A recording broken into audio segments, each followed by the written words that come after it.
I'm David Berg, and I want to welcome you on behalf of the Center for Public Leadership, which is sponsoring this event. I also want to thank our co-sponsors, the African Caucus, the KSG Black Student Caucus, and the Belfer Center for Science and International Affairs, with Bob Rotberg is very much connected as the director of the Center, Belfer Center Program, Intrastate Conflict and Conflict Resolution. The reason we've asked you here, and we're so delighted you've come, is for two things. One, the opportunity to hear Bob Rotberg on a subject that has been near and dear to him for a long time.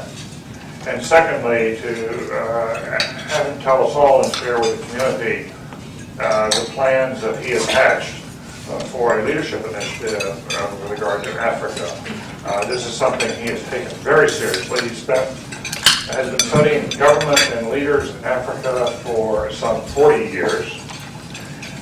Last spring, he convened the leaders of African nations here at the Kennedy School for a very helpful, quiet couple of days for a conference that I had the privilege of attending for a very short time.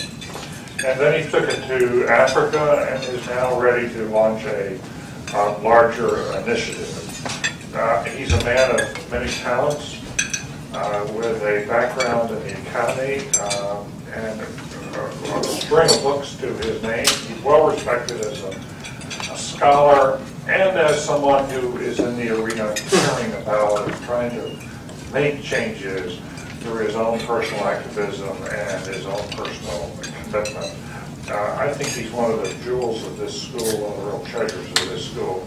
Someone who is quietly, without a lot of fanfare, addresses some of the most serious issues facing the continent of Africa and has really devoted himself to that. So with that, Bob, we turn this over to you to tell us about the African Leadership Council.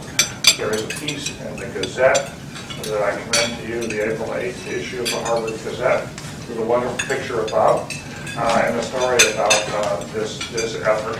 But this is an opportunity to not only hear about it, but then to, after he's spoken to us for a bit, to talk about it, to ask questions and make comments and the like.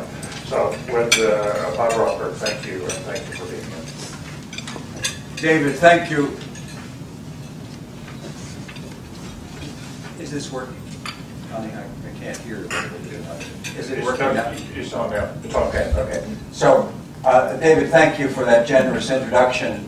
So generous, in fact, I think I'll stop now and leave because anything else would spoil it. Or as someone I introduced several years ago, one of my Harvard colleagues I introduced to a very large audience in the Kennedy Center in Washington. And at the end of the introduction that I had carefully prepared, he said, "Thank you so much, I feel posthumous."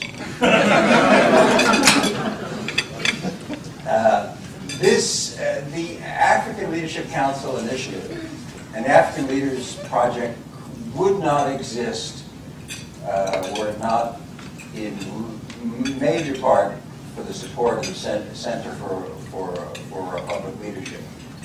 David and Barbara Kellerman have been in on this initiative from the beginning, and we've had strong moral and financial support for which we're grateful. Greater moral than financial.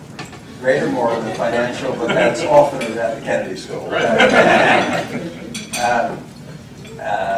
The moral's very important, and as an affiliate of CPL, I'm pleased to associate our own program, a program that did a lot of the lifting for the African Leadership Initiative with CPL. Now, David was also very formative in starting our meeting. We had a very, as David said, very quiet, private meeting purposely here at the Kennedy School last May. And David started the African leaders who were there with a very good talk about George Washington. And they have consistently remembered David's views on how George Washington set the tone and began the political culture that is the United States political culture. And that is very important, and that's been a motif that has carried through the African Leadership Group, a group of a dozen plus African leaders. We met first here, then in Gaborone, the capital of Botswana, and most recently in Mombasa in Kenya, at the invitation of a member of our group, who after being a member of our group as an ordinary minister in Kenya, became the vice president of Kenya, Louis Wari, and is in fact, without slighting any Kenyans who might hear, who's actually running the country at the moment. So we were very pleased that he hosted our meeting at a particularly tense time in Kenya's recent political history. Now, you've seen the handouts, you've seen what the Leadership Council is. Let me say a word or two just to stimulate questions. I don't want to talk for too long because I'd rather discuss with all of you the meaning of the African Leadership Initiative. It is not to emphasize the poor leadership in Africa. It's to emphasize the possibility of strengthening leadership in the model of the positive leadership in Africa. The Botswanas, the Mauritiuses, now the Ghanas, the Senegals, and the Mandela example in South Africa are all ones which drive this initiative as a positive attempt to shift Africa from poor leadership to a better leadership. So David is correct to suggest that I've been working on something like this for several years and brought African leaders here, and I'll mention in a moment who some of them are, brought them here with some fear and worry that my lack of political correctness on the subject would soon find the project in the dustbin heap and myself pillory. Instead, the reverse happened. And this project has been one of those serendipitous endeavors where one's expectations at the medium level turn out to be far less than what the African leaders themselves wanted. David spoke to them on an evening, let's say a Thursday evening, and then on the Friday and Saturday, a year ago in May, they just took off and indicated that they wanted to be very serious about Africa's problems. And they wanted to take charge of crafting a response to the leadership crisis that they perceive as Africans. So this is a project which, admittedly initiated at the Kennedy School, is now owned completely by a set of African leaders who were brought together because of their integrity and their accomplishments. So they are, forgive me, not a representative sample of African leadership, but a special sample, and one that they now attempt. They will now attempt to increase their numbers and replicate themselves through various means, which I'm going to mention. They decided after a rapid diagnosis of the problems of Africa that what was needed was a codification of best practices. And that codification of best practices is embodied in a document which I think you have before you called the Code of African Leadership. It had 25 commandments at one point, and now is streamlined to 23. And those commandments may not strike you as revolutionary. They're not meant to be. They're meant to be more than cliches, however. They are intended by the African leaders who have refined them to point the way forward for future African leaders and future African nations to refer to them as something which could be theses that civil societies stapled up against the State House door. That's the purpose. They're meant to set new standards. They're meant to provide the underpinning for this group being the conscience of Africa. Now that may sound grand. This group means themselves to be the conscience of Africa, and they have among them persons whose standing is such that they can be the conscience of Africa. They will, as a group, attempt to advise the African Union and the new Partnership for African Development, NEPAD, and anybody else who wants to listen to them on how Africa can improve its leadership. They will stand ready, as of this moment, to intervene in crises, to be called in to help leaders understand what they should do, to react, which is more likely, to civil society and the civil society is growing by leaps and bounds in Africa. So to respond to the needs of civil society groups, they're also available as a group to confer with donors, to confer with international organizations and other governments, and so on. They're the kind of privately institutionalized group that could be summoned to a G8 meeting. They won't be this time, but they might at next year's British-run summit, G8 summit, which will be focused entirely on Africa. Not entirely, I shouldn't say that. Primarily on Africa. That's Prime Minister Blair's preference, and the presumption is he'll still be Prime Minister then. Now, there's a Mombasa Declaration, which I think you have in your packet, which is the diagnosis and the platform for the African Leadership Council. There's a Code of African Leadership I've mentioned. There's a mission statement for the African Leadership Council, which is quite straightforward and modest, but with the potential. Then, which is important for the Kennedy School, this group wants to sponsor a 10-year run of training, capacity building, training seminars for young elected African political leaders, and conceivably for business and civil leaders as well.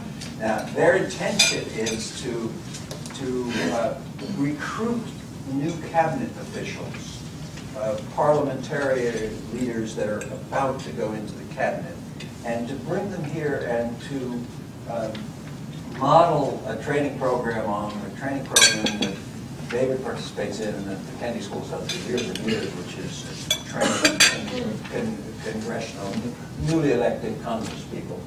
And this would be a little bit longer, a little bit more intense. We have to raise funds for it.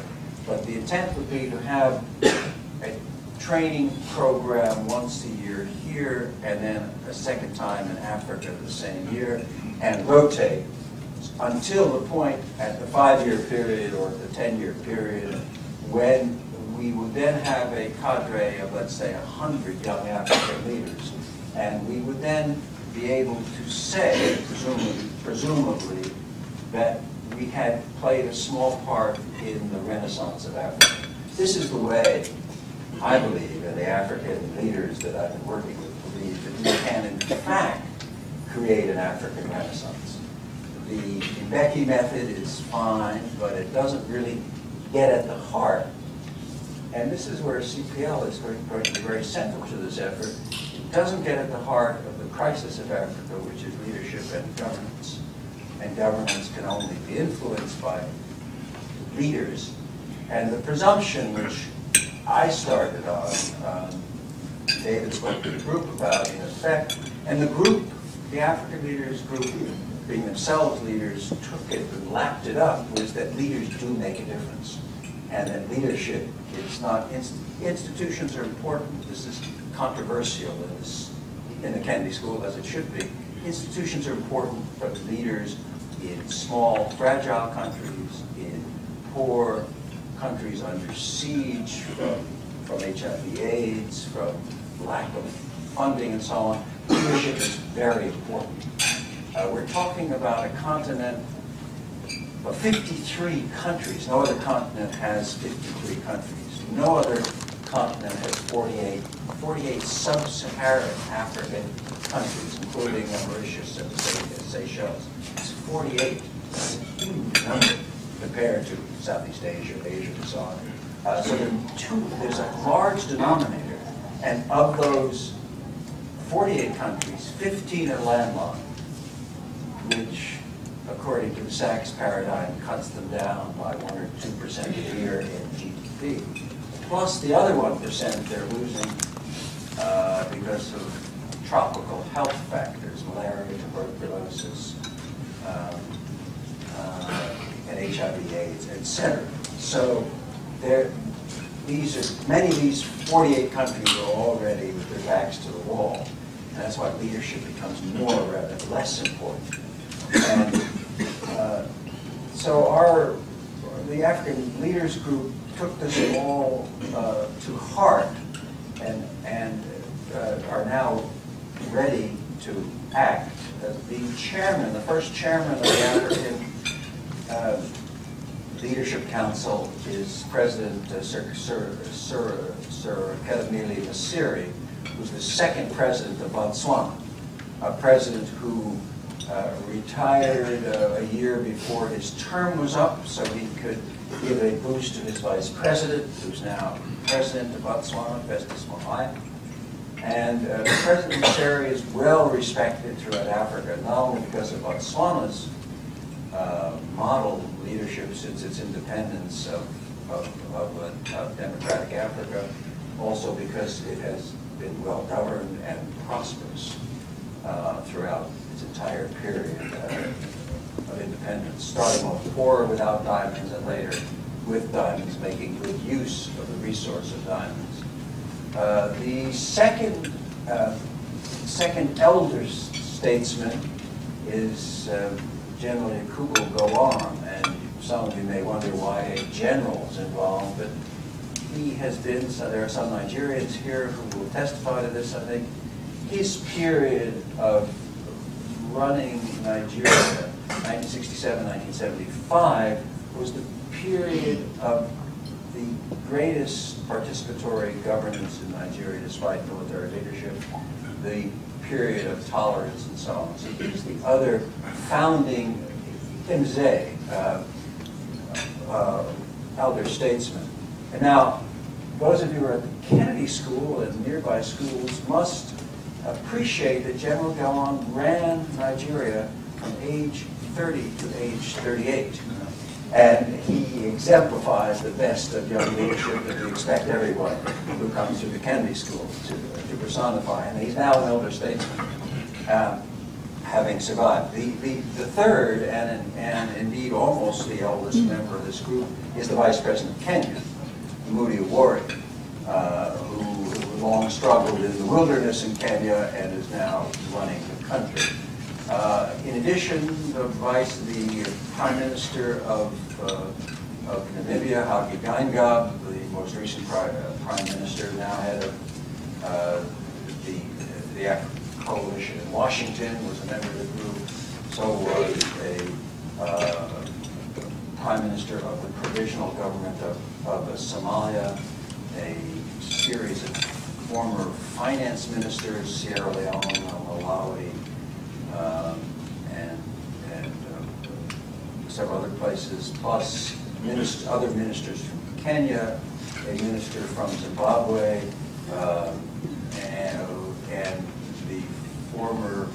and the foreign minister of Uganda, who couldn't be with us at the last minute and has since died. So we had a distinguished group who put their shoulders to this wheel and have come up with the African Leadership Council. It is, just a final word, the African Leadership Council is its secretariat is temporarily based at the Kennedy School, pending funds capable of moving it to Botswana, where it would link up with the chairman, President Maseri, who will need the secretariat. But the training we hope to begin here, and we hope between now and then for the Leadership Council to play a role, for the leaders of the Leadership Council to play a role in beginning to change Africa's leadership profile. David, thank you. Thank you. Bob, congratulations on what you're doing. Let me ask a question and ask others then to please jump in. I'm curious, as you've gone into these initial efforts, what you're finding about the African response to America offering instruction on how to run Africa? And is there how much sensitivity is there to the notion that we're overreaching, especially some of these countries where they may have Muslim populations, that there's some anti-Americanism out there? Does it make a difference that it's Harvard within America? How does the American relationship play out today in this context of trying to have this university reach out and work with you? That's an excellent question, and there are two answers. The first answer is that this project was very clearly not the U.S. or Harvard or the Kennedy School telling Africans what to do. This is African-owned. The stakeholders actually control this, and did from the very beginning. They were brought together by us, etc. Yes, but it was clearly theirs, and no one was making the prescription except themselves. And that's very explicit, and that's why I say the secretary is the Kennedy School, only because Prime Minister Geingob and Chairman Maseri at our meeting in Mombasa put the finger on me and said, "You're the first executive secretary," and I said, "Yes, but only interim, because this has to go to Gaborone and to Botswana as soon as we can possibly raise some funds, because that's the first task, is raising quite substantial sums to put on the training, because unlike our other executive programs, this cannot be funded by the participants themselves. It really has to be funded by third parties." Okay, the second answer is that no member of this African Leadership Council is antagonistic to the U.S. or worried about the heavy hand of the U.S. They're sophisticated leaders. They want the assistance of the U.S. and value it and speak to it at some length. Some, if I can't think just a moment, but some, if not all, were trained in the U.S. or in the U.K. All have acquaintance, and all are all are global citizens. And I think when we talk about globalization, we should make a distinction between the new global citizen and those that aren't. And these persons are global citizens, quite conscious of that. However, the members of this group are capable of answering your question the other way, that the U.S. Is not doing enough for Africa, is not intervening enough, and should do more. On the other hand, no member of this group wants those interventions to be heavy-handed. They want us to go into Liberia when there's a crisis. They want us to push Mbeki harder on Zimbabwe. They want, et cetera, et cetera. They want AGOA to be permanently established, the African Growth and Opportunity Act. They want a permanent tariff relief, the end of U.S. subsidies, et cetera, et cetera. That's 3 other lectures which I could give. Oh, okay. There's a, yes. Okay. Just, no. Okay, this person from the camera. You go first. Then I'll. Okay. No, you have a mic. I didn't see that. Okay. Sorry. Just identify yourself. That's the usual Kennedy practice.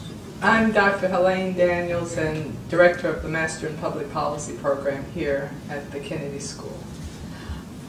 The current president of Nigeria, President Obasanjo, during the interim between when he was acting president after Murtala Muhammad of Nigeria, and during those years started something called, I think it was the Africa Leaders Forum. And I'm wondering whether, I don't really quite know what happened with that organization, but it went on for at least a decade or so.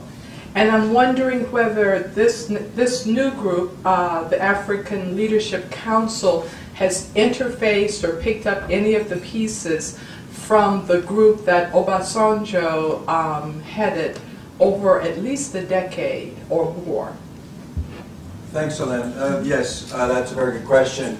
President Massery of Botswana is a member of the African Leaders Forum, so we interface directly. The African Leaders Forum still exists. President Obasanjo doesn't do much with it because he's preoccupied with a small country on the west coast of Africa, with a few problems, of course. So the African Leaders Forum, we raised this precise question at the Mombasa meeting. And the members, President Massery is a member, and I think there may be one or two other members of it in our group, believe it's largely moribund. And the word which one of our members used, I think I can use in public, about our proceedings were that previous efforts were not serious. Finally, this person said, this person with 40 years experience out of various African issues, that the difference between the forum and this initiative is serious and more than a talk shop. So that's the simple answer. President Obasanjo was a fellow of the Kennedy School. I just wanted to get it. When was he here? In the interim, before he was president, he was here for, I think, a semester. I don't, I'm not sure that's actually correct, because he was That in is jail. absolutely correct. In fact, I met him. Jail part of the period, but yeah. Good. Okay. I met him in person. So. Okay, I'm Theo Ngongang. I'm a mid-career student here at the Kennedy School. And I'm from Cameroon, just like Professor Rotberg mentioned. And part of the reason why I'm from Cameroon is, I know, I can't help it but notice that there is no representation of French-speaking countries in the list of leadership here. So I'm wondering if that would preclude us from getting into trying to change the continent. The group was very conscious of the lack of Francophone persons, and more importantly, the lack of women. And the group intends to recruit Francophone members and women leaders. And in the invitation list at the very beginning, Francophone leaders were asked to come. Some said they would come and didn't show. And in one case, President Kanare of Mali, he was one of the founding members of this group, but he didn't want to jeopardize his executive chairmanship, the presidency of the African Union, which he was chosen to do a few weeks after the initial meeting here. So that's this group is very conscious that women were also invited to each of the meetings, and one woman who was an IOP fellow in the middle 90s kept wanting to come and didn't come. Now there were several other prime ministers who were founding members of this group who couldn't come for various reasons. We held our first meeting in May, and one of the problems there was that Walter Sisulu's funeral turned out to be the same day, which meant many leaders couldn't come, particularly from South Africa, because your question, if I may add to it, is why no one from South Africa? And the Walter Sisulu question is one. Second meeting in Botswana, again, there were South Africans coming who didn't come, but somewhere in in the either the press statement which you have in front of you from Mombasa, there is a phrase which says that the council intends to recruit Francophone women, et cetera, et cetera. Yeah, the back, next to come. Hello, my name is Eleanor Thompson. I'm a junior at Harvard College. And we seem to be talking about Africa as this monolith. And I guess my concern is how the various factors at play in the different countries, whether it's economic, geographic, political, etc., have an effect on leadership, and how this council expects to address those differences. I realize that these are essentially guidelines for African leadership, but does this council see, or can these guidelines be effective when you're trying to apply broad concepts, which some may even see as Western concepts, to various situations, various geographies that have created the leaders that are in the country and the conditions in which the future leaders have to work with?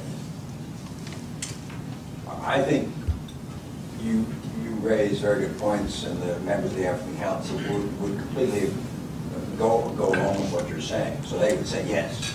I would say yes too.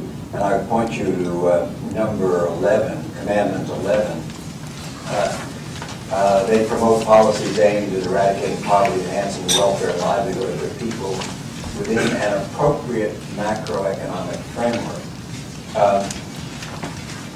There was a great discussion at the Mombasa meeting about one word in Commandment 11, and they wanted the strongest possible use, and the word eradicate is a word which came out of much discussion at the meeting. So they're very conscious of these kinds of questions and appreciate, as we all should, that some countries are more fragile than others.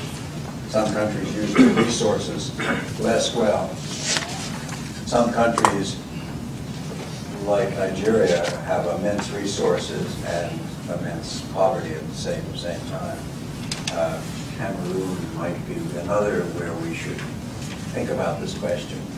As members of the various study groups in PAL 265 know, the rankings don't always accord with what one would think. I'm Khalil Bird, and I'm a 2003 graduate of the Kennedy School. And I guess my question is, how do these leaders react to those leaders on the continent who try to flex their muscles and become active? I'm thinking about President Gaddafi being very active in the African Union. How do these leaders react to that? And I guess the second part is, most of what we hear, I come from a broadcast background, and most of what we hear about the continent is the negative. We don't hear at all about efforts like this. How are we going to share with the world the best practices that leaders have developed on the continent, so we can see the continent in a different light? Well, the first thing, the very last point, the first thing is, of course, to disseminate the message in last year's issue of Compass, which has a very positive message in it about African leadership. So we can disseminate that as best we can. But yes, you're right. I mean, the message is always the massacre, quite rightly. Darfur is a particular concern at the moment. But this group of African leaders is quite conscious that they must try to reform, try to go about their own individual and group ways of strengthening African leadership, so that there are fewer Mugabes, fewer Mois, fewer Bayas, and that would mean not taking Libya's largesse if they can avoid it. It would mean cutting themselves adrift from Libya's attempt to control the African Union, which has succeeded, I think. That is the prevention of Libya taking control. President Becky has been very strong about that.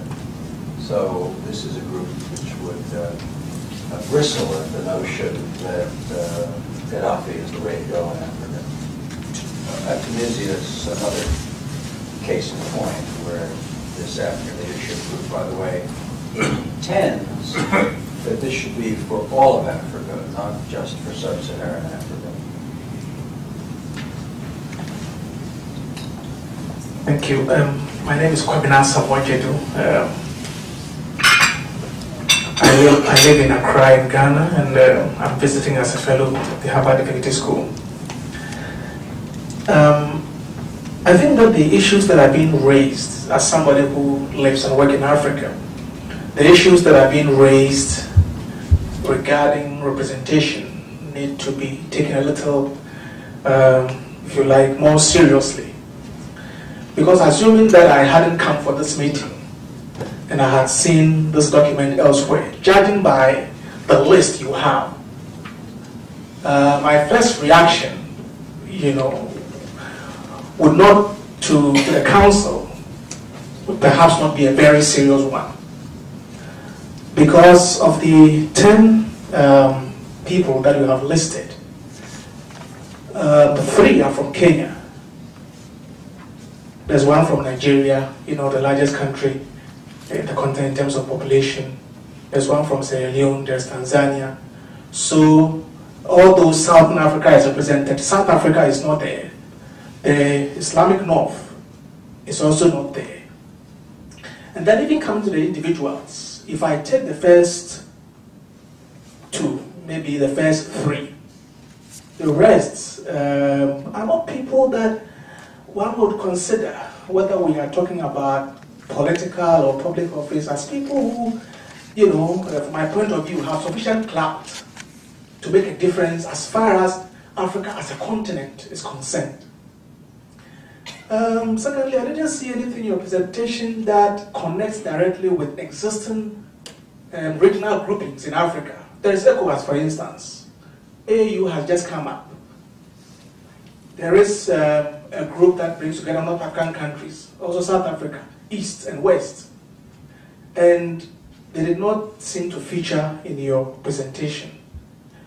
So I'm not sure to what extent African leaders themselves can connect with the list that you have provided, and who makes the decision as to who is in and who is out. On the very last point, the members of the Leadership Council will now recruit. And the press statement, which I think you have in your packages, we want next to add to the membership of the Leadership Council, particularly by recruiting senior women and senior leaders from all of Africa.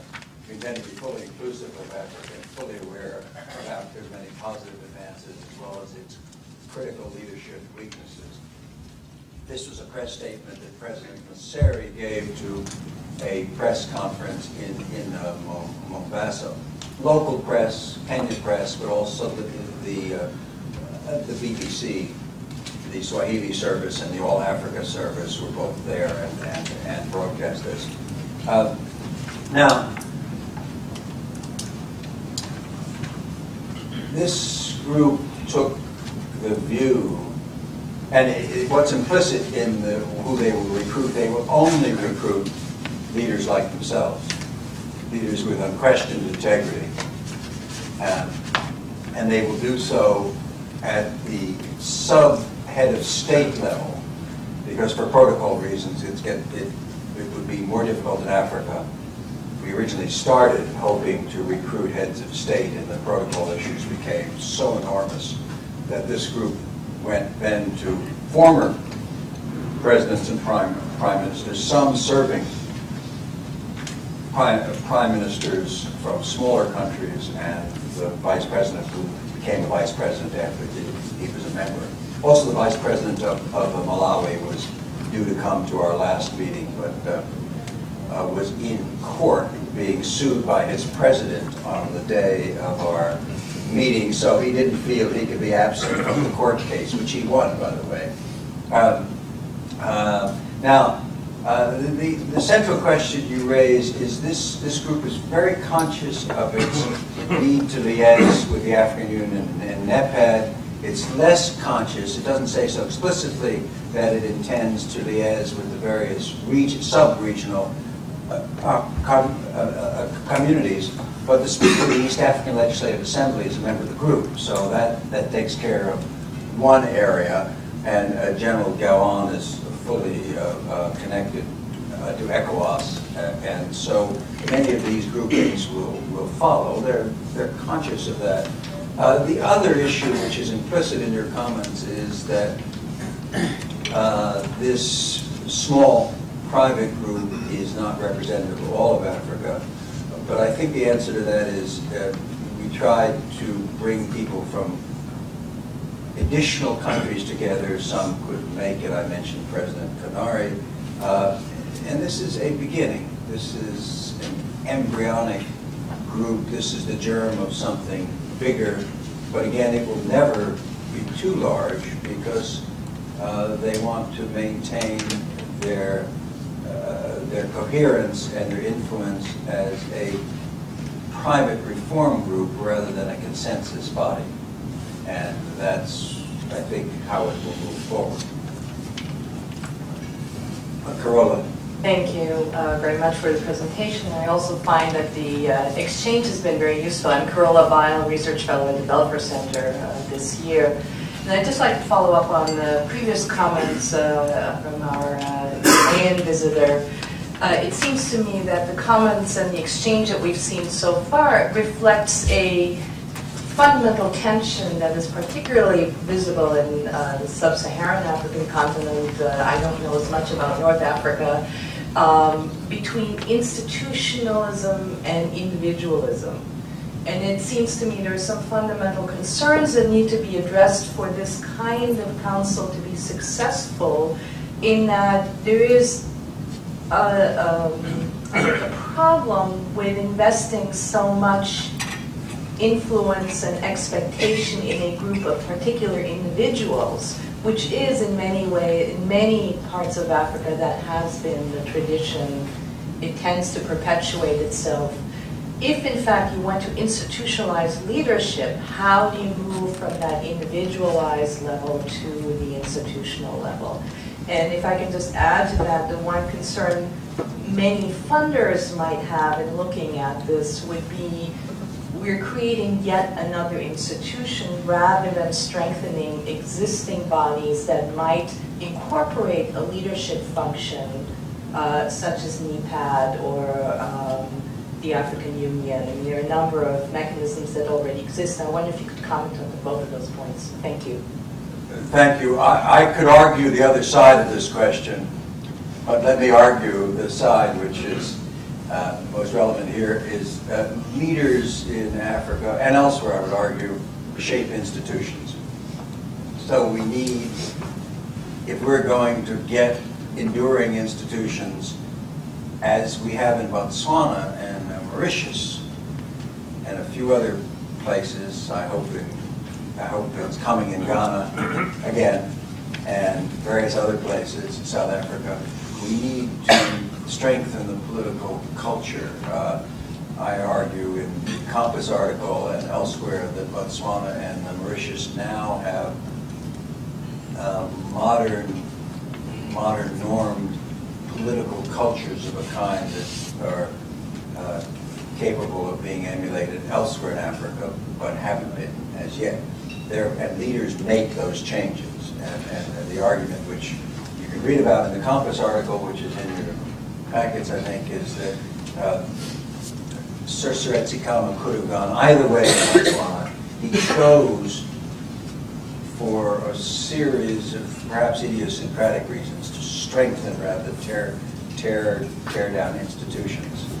In Sierra Leone, at the very same time, Shaka Stevens decided to tear down existing institutions. So we need the leaders. I could argue the other side of that, but it's important to have that out. Now, the second part of your question, this group, particularly in the Mombasa meeting, itself raised, okay, do we need this? will peer review under NEPAD succeed in doing what we intend to do? They themselves, I can say in the confines of this room, are very skeptical about NEPAD.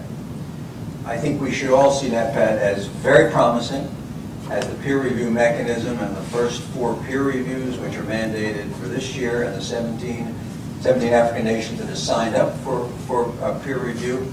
That's all very positive, but no member of this group, including serving ministers in countries that may put themselves forward in peer review, believe that it will be anything more than a series of whitewashes. Now, they hope to be proved different on this. With the African Union, by the way, these documents have been sent to NEPAD.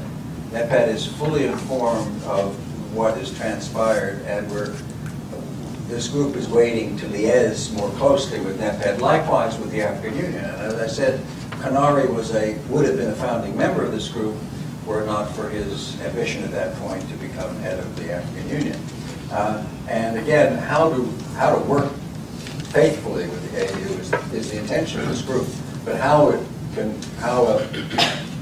private group to work with a consensus organization is a question of organizational dynamics, which this group will not solve. My name is Ali Mackey, and I'm a graduate at the Kennedy School. And I'm working with the state of Massachusetts currently. But I remember in the latter part of the Clinton administration, they had identified some promising leaders in East Africa, for example, Isaias of Eritrea, Meles Zenawi of Ethiopia, Museveni of Uganda, and that initial enthusiasm that they had towards these individual leaders as promising young dynamic leaders then went awry. And to follow up on the previous question, George Soros used to have this program in Eastern Europe where he funded projects that promoted civil society so that it didn't depend on the whim and the luck of a particular society having a good leader with the right tendencies, but that organizations within civil society, regardless of who was the leader, would force the political direction of the society. I think Tom Friedman, in one of his books, says in the U.S., going back to the George Washington case, that the U.S. is a system designed by geniuses so that it could be run by idiots. I don't know how that applies in Africa. As an Eritrean, for example, there are a lot of Eritreans that have had a lot of hope and promise in the leadership that has now gone astray. And trying to kind of push the leadership in a democratic, more open, more accountable, more transparent is a real challenge. How individuals within civil society that are educated, that are motivated, that are interested, affect that sort of change is a sort of skills that is missing, that nobody seems to focus on. And how does your group tend to address those sorts of issues? Now, your last point particularly is addressed directly by the capacity building program that we hope to mount at the Kennedy School, because those skills, the skill set that you mentioned, are precisely what would be strong content in the training program. Obviously, the first training program that we mount has to be a pilot program for the following ones, obviously, because we have a curriculum which is in your package, but that may have to be adapted to the needs of Africa. But the general thrust of your question I would answer as we need to bring as many young African elected political leaders into to familiarize them with this approach and to train them in a new new set of skills or strengthened skills that they're not using fully.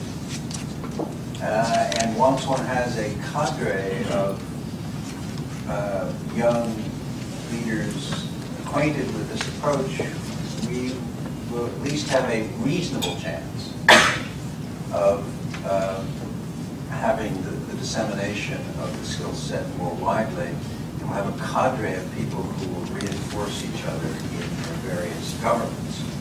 Now, will it be possible to eradicate all the problems of Africa in one fell go in 10 years? No. Will it be possible to do so in a few states? That's the hope. And maybe those states will spread. Because the premise here, and I articulated it perhaps not clearly enough, and that's an answer to one of the previous questions too, perhaps the Ghanaian question, is the premise of this group of African leaders is that the dissemination of the Botswanan Mauritian Nelson Mandela model, well, I'm calling it something else I'm writing as the Mandela, Ramgoolam model, is something. The premise is that if that can be disseminated, then parts of Africa will be strengthened, leadership will be improved, and with leadership, institutions will be strengthened, and so on and so on. Now, these, you might say, are pious hopes. They might be. But the African leaders, the subset of African leadership, but the strong group of persons with integrity who form this leadership council think that this is their best shot. And that's where we're moving forward, with a, not just hope, but with a notion that what works in some African countries could work perfectly well in lots more, providing the leadership was sensitized, trained, and so on. And this is, if one looks at the countries that have become democratic in the last few years, or returned to democracy in the last few years, one sees the beginnings of this same type of leadership-pulled change and the development of this more robust political culture than in the intervening decades.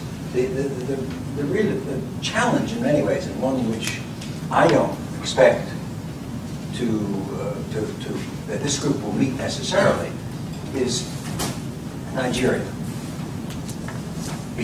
It began at independence with what I argue elsewhere was a flawed constitutional setup, a flawed political mechanism for going forward. Nigeria fairly quickly, despite a long history of representative notions within certain parts of Nigeria, not in others, Nigeria quickly lapsed into the worst kind of kleptocratic government, military-led for the most part, except for General Gowon. And what Nigeria now needs is I would argue, a leadership-led shift in political culture and a deepening of the political culture. And then in some decades, if Obasanjo succeeds, which is going to be very, very difficult, then in Nigeria we will have on a large scale what Botswana now has on a small scale, which is an enduring, a sustainable,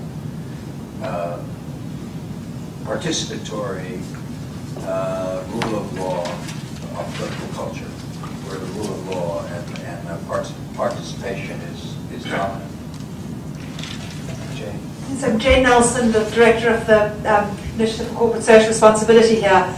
It builds a little bit on the last question. Do you see, Robert, any potential for expanding the Leadership Council to also include some of Africa's most respected civic leaders and business leaders? Because I think, obviously, the political leadership is absolutely critical, but if you look at the countries which you've cited, which have been successful in our stories of sort of positive leadership, there's often been an example of Sam Jonah in Ghana. There's many of those countries, there's very strong business leaders and civic leaders who have got actively engaged in nation building and in the sort of political discourse. And it seems to me that that is one of the best news stories coming out of Africa and would be missed if one's just looking at the political leadership dimension. I wonder if you could say something about that. Well, you've answered it yourself, really. Yes, I'm sure this African leadership group wants first and foremost to strengthen African political leadership. Everything else will help strengthen it. Dilution is the problem, and so it may be that this will organically shift to a concentric circle of civil society and corporate leadership as well as political leadership, and I think both can go hand in hand. Clearly, in one of our youngest member of the African Leadership Group, who's age 36 and former mayor of Mombasa, now Minister of Sport and Gender in Kenya, not the only Muslim member of our group, but one of the 2 or 3 members of the group who are Muslims. I think there are 3 or 4, but I actually don't know. He comes out of a corporate background, a Kenyan important corporate background. Several of the other leaders clearly exemplify what you were saying, and in 1 or 2 cases, I won't mention names, the reason why they had I would argue, the ability to be successful as leaders was that they didn't depend entirely on government for their resources. And that's critical, particularly in the smaller African states, where, as you know well, GDP is swallowed up in the civil service and so on. 30 to 40% of GDP is generated by government. That's not a recipe for success. And where there's leadership, there's good leadership. Many of it comes out of the hegemonic bourgeoisie, which is what Botswana has always had, and Mauritius has always had, Ghana has always had, but hasn't always used effectively, and so on. We have one more question here, please, or 2 more, yes. Okay, thank you very much. My name is Zakaya Agwara. I represent the Africa Caucus at the Kennedy School. I'm a first year MPhD from Kenya. I'm glad my country is well represented in the Africa Leadership Council. And some of the questions I had have actually been asked, and you answered very well, because I was also worried about emphasizing too much on the politicians, the neglect of the business leaders and the civil society organizations.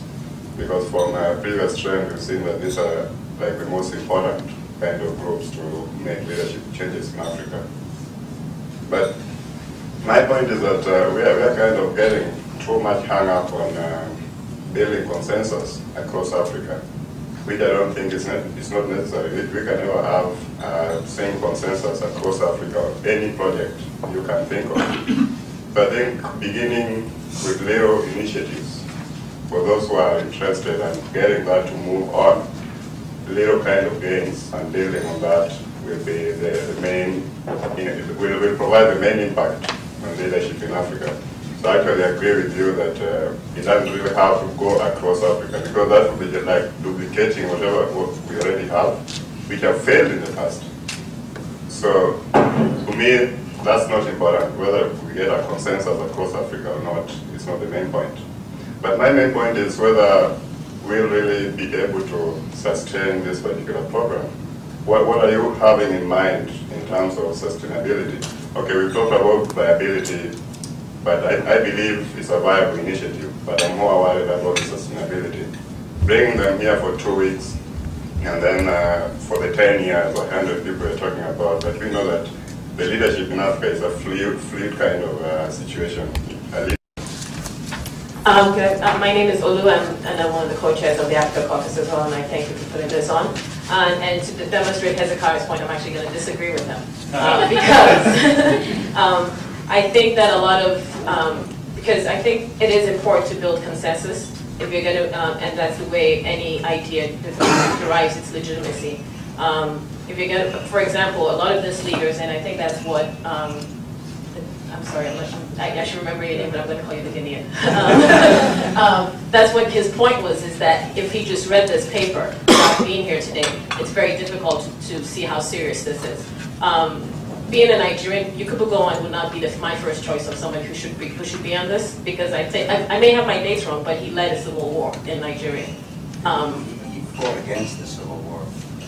We may have to be No, Nigerian. he defended Nigerian unity against the I'm Nigerian, so I may have a Eastern different breakaway. perspective. So I mean, so I think it is important that some of these institutions should derive, and followership is very important. That a lot of these institutions should be shaped, and I think because a lot of the systems that we have currently don't work, doesn't mean they should be thrown out. It probably needs to be revised. I mean, like you mentioned, there's ECOWAS, there are a lot of other regional things that work that are within the system that don't need to be thrown out, and just because they don't work, but maybe need to be revised. And that's just a comment. Good, thank you. Good.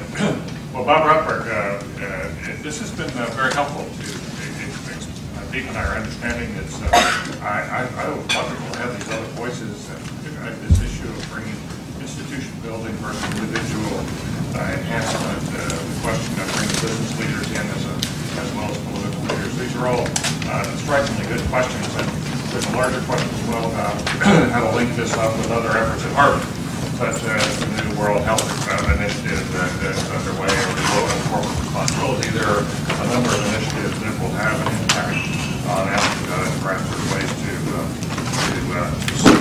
integrate and make them all more dynamic. But most of all, we're very grateful to you for not only for your day, but most important, but very importantly for what you're seeking to do here. And we thank you for helping us understand it. And I'm sure you're going to find some support around this table around the university, moral as well as financial.